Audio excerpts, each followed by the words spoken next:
आज की class start होती है यहां से। देखिएगा कुछ इंपॉर्टेंट प्रश्न। पहला प्रश्न आपके सामने ये रहा, सुमेलित है। देखिएगा इसमें सभी प्रश्न आ गए, याद रखना जितने भी पीवाईक्यू बेस्ड प्रश्न आपके जितने भी होने हैं वो सब के सब आ जाएंगे आज की क्लास में। छात्रों द्वारा निश्चित अवधि में किए गए कार्यों का संग्रह क्या कहलाता है? पोर्टफोलियो। पोर्टफोलियो एक इंपॉर्टेंट डॉक्यूमेंट्स है जो सतत व्यापक मूल्यांकन में प्रयोग होता है और इसमें आपकी जितनी भी चीजें हैं, आपने क्या क्या गतिविधियां की हैं, कौन से टेस्ट दिए हैं, आपके अंक क्या हैं, सब चीजों का संग्रह होता है। शिक्षा के उद्देश्यों को हासिल करने की सीमा का मूल्यांकन करने में मदद करने वाला उपलब्धि परीक्षण।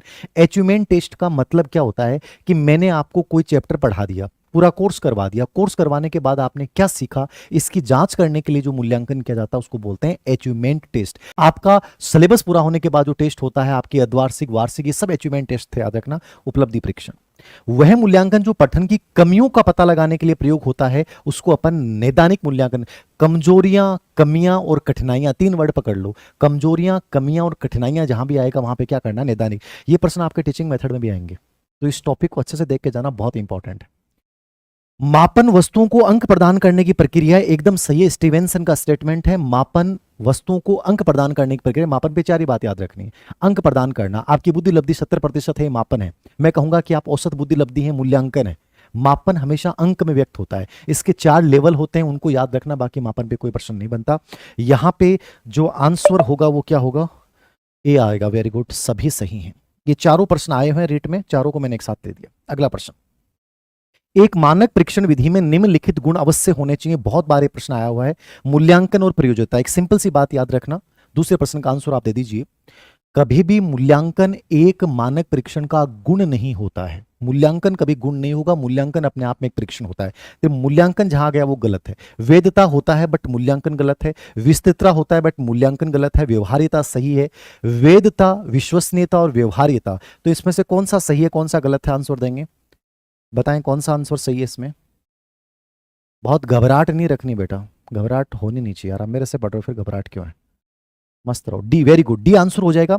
वेदता जिस उद्देश्य के लिए बनाया गया उसका मापन करता है। विश्वसनीयता, रिलायबल हो, अंकों का मापन स्थिरता हो। व्यवहार्यता मतलब मापने में आसानी हो, सरलता हो, प्रयोज्य हो। ठीक है, ये विशेषता सबसे इंपॉर्टेंट होती है परीक्षण की, तो डी ऑप्शन सही है, बाकी सब गलत है। मैंने कहा मूल्यांकन कभी गुण नहीं होता है। तीसरा प्रश्न, सही मिलान है। देखिएगा ये सब प्रश्न तैयार कर लेना, सबके सब आए हुए प्रश्न और सब आते हैं। वेदता, देखो चाहे तो आपसे एक अच्छे उपलब्धि परीक्षण की विशेषता पूछ ले, चाहे एक अच्छे मूल्यांकन की विशेषता पूछ ले, चाहे एक अच्छे प्रश्न पत्र की विशेषता पूछ ले, तीनों के सेम बिंदु हैं। ये 5 बिंदु हैं, वेदता, विश्वसनीयता, वस्तुनिष्ठता, व्यापकता और विभेदकारिता। ये वे वाले शब्द से जो शुरू होते हैं, पांचों मोस्ट इंपॉर्टेंट है। वेदता का मतलब क्या है? वैलिडिटी। परीक्षण वह मापता है जो हम चाहते हैं, यानी जिन उद्देश्यों के लिए परीक्षण को बनाया गया है केवल वही उद्देश्यों की जांच करता है, इसका मतलब अपन वेदता बोलेंगे। बहुत बार प्रश्न आया है, याद रखिएगा, मोस्ट इंपॉर्टेंट है, याद रखना। ठीक है, कारक विश्लेषण विधि का प्रयोग करते हैं इसको जांचने में। विश्वसनीयता, अंकों की स्थिरता। विश्वसनीयता का मतलब है वो टेस्ट चाहे यहां पे लिया जाए, चाहे 10 कोचिंगों में ले लो, चाहे घर पे ले लो, चाहे बाहर ले लो, आपके अंकों में कोई बदलाव नहीं हो। जहां अंकों की स्थिरता है, मापन की स्थिरता है, उसको रिलायबल बोलते हैं। वो रिलायबल का मतलब मेरे दोस्त वो रिलायबल है जो कभी बदले नहीं, जो बदलता नहीं है वो रिलायबल है, याद रखना। ठीक है, तो अंकों की स्थिरता है। कूडर रिचर्डसन विधि का प्रयोग किया जाता है, जो मैं व्याख्या कर रहा हूं बहुत इंपॉर्टेंट है। वस्तुनिष्ठता, ज्ञानात्मक, भावात्मक, क्रियात्मक क्षेत्र का एक साथ मापन गलत है। वस्तुनिष्ठता का मतलब है कि जिसमें जांचकर्ता की मनोदशा का प्रभाव नहीं पड़ता हो, जिसका एक ही ऑप्शन सही, उसको बोलते हैं ऑब्जेक्टिविटी। ये जो विशेषता होती है ये व्यापकता गुण की होती है। व्यापकता का मतलब होता है ज्ञानात्मक, भावात्मक, क्रियात्मक, 3 क्षेत्रों का एक साथ मापन, तो ये गलत है। विभेदकारिता, प्रश्नों का स्तर एक समान हो, सही है क्या? डी आंसर क्या दे रहे हैं बच्चे? सी दे रहे हैं, वेरी गुड, सही है। विभेदकारिता का मतलब होता है कि प्रश्नों में लेवल अच्छा होना चाहिए, मीडियम भी होने चाहिए, हाई लेवल के प्रश्न भी होने चाहिए, इजी भी होने चाहिए। तो पहला और दूसरा सही है, यानी ए और बी सही हैं, बाकी सब गलत है। Very good. 16 नंबर का जो प्रश्न आएगा ना उसका आंसर देगा, उसको किताब मिलेगी, देख लेना आप, ध्यान देना। सबसे पहले जो देगा, रचनात्मक मूल्यांकन में शामिल नहीं होता। सबसे पहली चीज समझो, रचनात्मक मूल्यांकन क्या होता है? फॉर्मेटिव असेसमेंट, जिसको आप FA1, FA2, ठीक है, FA3 ये बोलते हो। तो फॉर्मेटिव असेसमेंट जो होता है ना, उसको अपन बोलते हैं रचनात्मक मूल्यांकन। ठीक है, याद रखना है, फॉर्मेटिव असेसमेंट मतलब रचनात्मक मूल्यांकन। पहला इसमें क्या आएगा? मौखिक विचार विमर्श। रचनात्मक मूल्यांकन क्या होता है? सीखने सिखाने के दौरान जो मूल्यांकन करते हैं, मैं आपको भी पढ़ा रहा हूं और इस समय मैं आपसे कोई डिस्कशन कर सकता हूं, ये चीज बताओ क्या होगी, तो इस समय जो मूल्यांकन होगा वो रचनात्मक मूल्यांकन है, समझ गए आप? तो मैं मौखिक विचार विमर्श कर रहा हूं, तो ये फॉर्मेटिव असेसमेंट है। प्रश्नोत्तरी और समानुदेशन। प्रश्नोत्तरी मतलब आपसे कह दूंगा बताओ इस प्रश्न का आंसर क्या है। समानुदेशन मतलब फीडबैक दे रहा हूं, हाँ सही है, ठीक है। मध्यावधि और सत्र परीक्षा, मध्यावधि और सत्र परीक्षा दोनों बहुत बार आया हुआ प्रश्न है। ये कभी भी रचनात्मक मूल्यांकन नहीं होता है, क्योंकि ये कार्य की समाप्ति के बाद होता है, इसलिए योगात्मक मूल्यांकन होता है। क्या होता है ये? समेटिव असेसमेंट होता है, योगात्मक मूल्यांकन में आता है।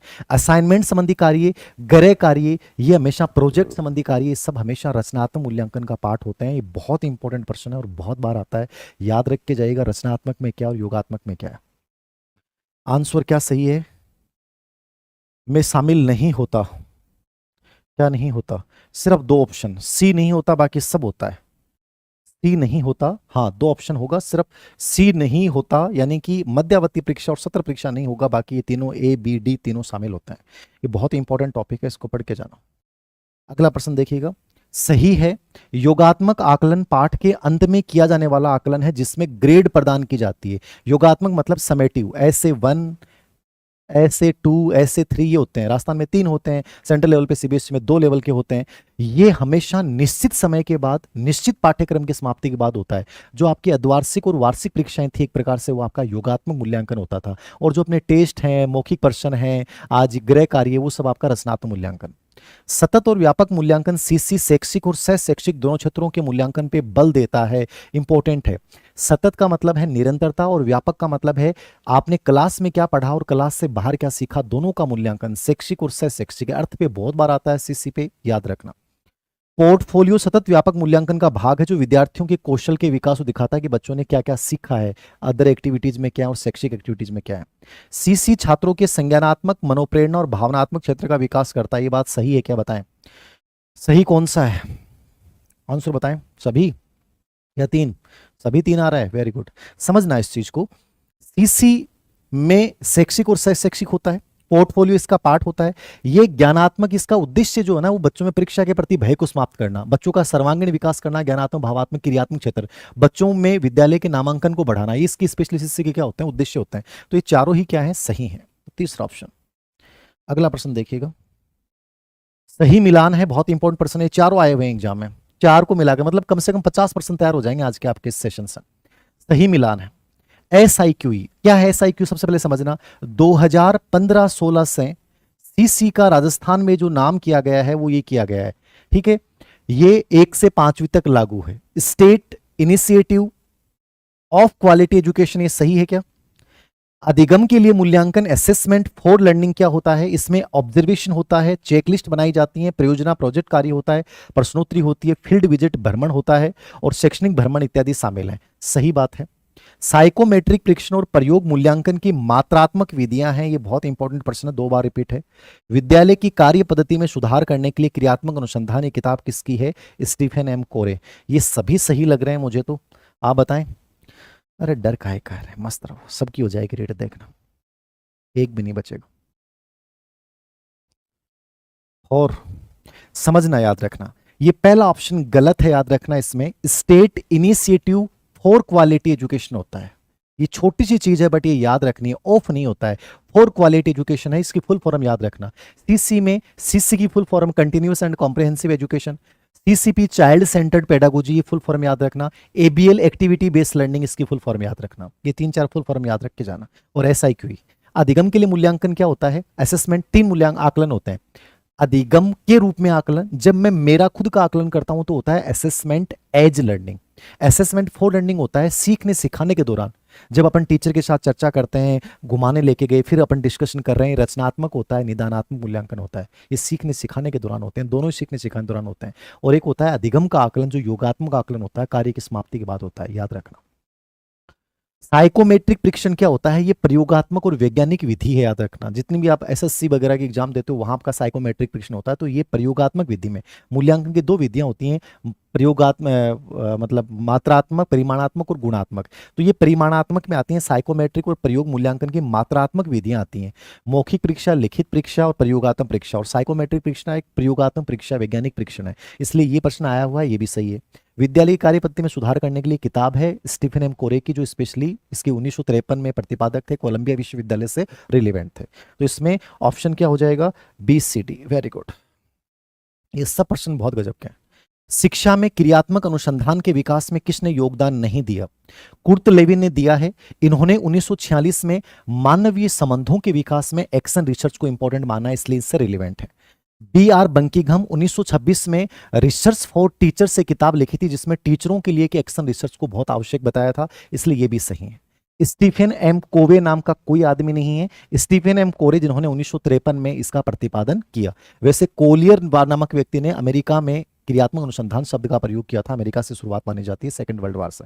तो यहां पे गलत कौन सा है? सी ऑप्शन गलत है, बाकी सब सही। एक राइन स्टोन भी याद रखना, उन्होंने भी क्रियात्मक अनुसंधान को आगे बढ़ाया। 8 नंबर का प्रश्न, मूल्यांकन का उद्देश्य क्या होता है? देखिएगा, एक सीमा तक प्रतिपुष्टि प्रदान करना जहां तक हम उत्पादनशील जीवन जीने के लिए शिक्षा प्रदान करने में सफल रहे। हमेशा याद रखना, जब भी मूल्यांकन का उद्देश्य है ना, उसमें सबसे बड़ी लाइन आए वो करके आनी है, और जिसमें क्रिएटिविटी दिखे ना, वो मूल्यांकन का उद्देश्य सबसे सही आंसर होगा। आपको कई बार लगेगा कि सर चारों ऑप्शन सही लग रहे हैं, सबसे रचनात्मकता जिसमें हो। ये आया हुआ प्रश्न है, मैंने 4 उदाहरण लिए, चारों आए हुए प्रश्न है, बट ये अलग अलग प्रश्नों के आंसर है, बट मैंने एक साथ लिए ताकि समझ में आ जाए। ये सबसे बेस्ट आंसर है कि बच्चे ने आगे क्या जीवन जिएगा, वो मूल्यांकन उसको एक दिशा प्रदान करता है। शिक्षार्थी के निष्पादन को जानना, परफॉर्मेंस को जानना और फिर उसमें सुधार करना, यह भी मूल्यांकन का प्रमुख उद्देश्य है। मूल्यांकन का मुख्य उद्देश्य छात्र के अधिगम में अंतराल की पहचान करना कि बच्चा कहां दिक्कत महसूस कर रहा है, फिर उसको सुधारने में मदद करना है। यह प्रश्न भी आया हुआ है। मूल्यांकन समय की अवधि में एकत्रित किए गए दोनों गुणात्मक और मात्रात्मक जानकारी के आधार पर मूल्य निर्देशात्मक, ये वर्ड याद रखना, निर्देशात्मक निर्णय, डिसीजन पावर जो होता है ना, वो मूल्यांकन होता है। मापन में तो आप डिसीजन नहीं देते हो, मूल्यांकन डिसीजन देता है कि तुम कितने अच्छे हो, तुम कितने खराब हो, तुम योग्य हो कि नहीं हो। तो निर्देशात्मक निर्णय वर्ड जो है वो हमेशा किस में आएगा? मूल्यांकन में आएगा, कि सतत प्रक्रिया, हमेशा मूल्यांकन लगातार चलता है, मापन निर्धारित समय पे चलता है, को संदर्भित करता है। ये चारों प्रश्न आए हुए हैं आपके रिट में ही, मैंने एक साथ उठा के समझा दिया है। चारों याद रखना है, चारों उद्देश्य हैं और 4 जगह आए हुए हैं, ठीक है। तो आंसर क्या हो जाएगा? डी, सभी सही है। इनको मतलब आप देख लेना। वैसे तो मैं टेलीग्राम चैनल जो धीर सिंह धाबाई ऑफिशियल, उस पर एक साथ सभी फाइल कल भेज दूंगा, अब तक जो हो गए उन पे। ये धीर सिंह धाबाई ऑफिशियल मेरा एक ऑफिशियल टेलीग्राम चैनल हमारा एक है। एजुकेशन एक धीर सिंह साइकोलॉजी के नाम से बना रखा है, 24,000 के आसपास, वो क्यूज वगैरह के लिए, ये करंट अफेयर्स के लिए, बट ये ऑफिशियल चैनल है धीर DH5AV। इस पे मैं ये सभी फाइल सेंड कर दूंगा, जिससे आप एक बार और देख लेना, ठीक है ना, क्योंकि NCERT का पूरा पार्ट है। अगला प्रश्न, क्रियात्मक अनुसंधान का क्या अर्थ है? एक्शन रिसर्च को समझिएगा। एक्शन रिसर्च और एक बेसिक रिसर्च होता है। आप मौलिक अनुसंधान आप समझ में आ गया तो एक्शन रिसर्च को आप भूलोगे नहीं। मौलिक अनुसंधान क्या होता है? जो देश की कोई भी समस्या को लेकर किया जाता है, देश की कोई भी समस्या होती है और उसके द्वारा कोई सिद्धांत का प्रतिपादन किया जाता है। क्रियात्मक अनुसंधान क्या होता है? विद्यालय से संबंधित व्यक्तियों द्वारा अपने और विद्यालय की समस्याओं में सुधार करने के लिए किया जाने वाला अनुसंधान क्या होता है? क्रियात्मक अनुसंधान। सिंपल सी बात याद रखना, अपने और विद्यालय की समस्याओं का अध्ययन करने के लिए क्या होता है, विद्यालय के लोग इसको करते हैं। बेसिक रिसर्च से कंपेरिजन पढ़ के जाना। क्रियात्मक अनुसंधान के उत्पादक और उपभोक्ता दोनों ही स्वयं टीचर होते हैं। खुद के लिए करते हैं, खुद की समस्याओं के लिए करते हैं, करने वाले भी यही हैं, मूल्यांकन करने वाले भी यही हैं। इसलिए उत्पादक भी यही और उपभोक्ता भी यही है, दोनों सही है। आया प्रश्न, कार्यक्रम का क्रियान्वयन और मूल्यांकन चरण अनुसंधान को क्रियात्मक अनुसंधान बनाता है। क्रियात्मक अनुसंधान के 7 सोपान है।